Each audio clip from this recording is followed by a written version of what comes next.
Hello friends, this is Monica. Today's topic is Elizabeth Barrett Browning's Cry of the Children. As we all know, Elizabeth Barrett Browning is a very prominent writer during the Industrial Revolution, that is the Victorian era. She started writing at the age of 11 um, just because she had a good command over the language. She was an expert in poetry, prose, and she even did translations, and her native place was in England. And just because she started writing at the age of 11, her writings came under juvenile literature. If you see the themes of her writings, they are mostly concerned about the injustices that happen in the society. And the central theme was child labor, abolition of slavery. She actually voiced out against such injustices that happens in the society. So this poem talks about the beginning of industrial revolution, as it is pictured in a way that the factories and the industries look very devilish or demonic, and it takes away the lives of the children, the happiness of the children who work in those industries and factories. So this childhood is an age of happiness and innocence. So in this poem, that innocence is being betrayed. As these children work very hard in their minds, this poem rightly captures the emotions and the feelings of those children who work really very hard and undergo a very tough time in their life. So that is the main element or the central idea of the poem.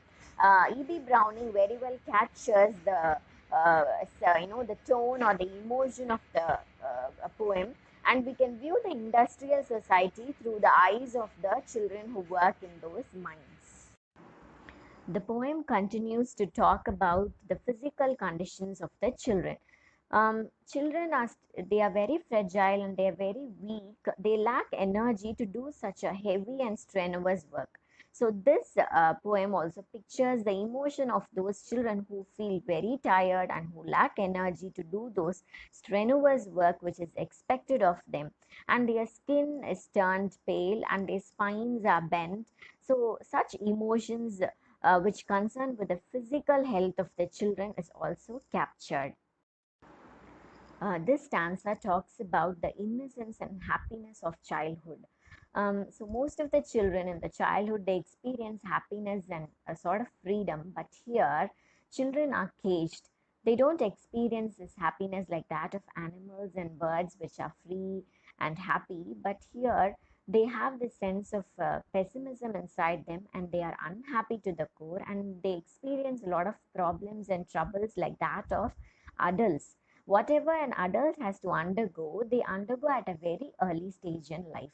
So that is the main focus. And one other important aspect that E.B. Browning focus is that education. This is the age where they have to learn. But here these children are ignorant what education is, and they are not given education, and they undergo a lot of problems at a very small age, and they get this sense of hopelessness in their life.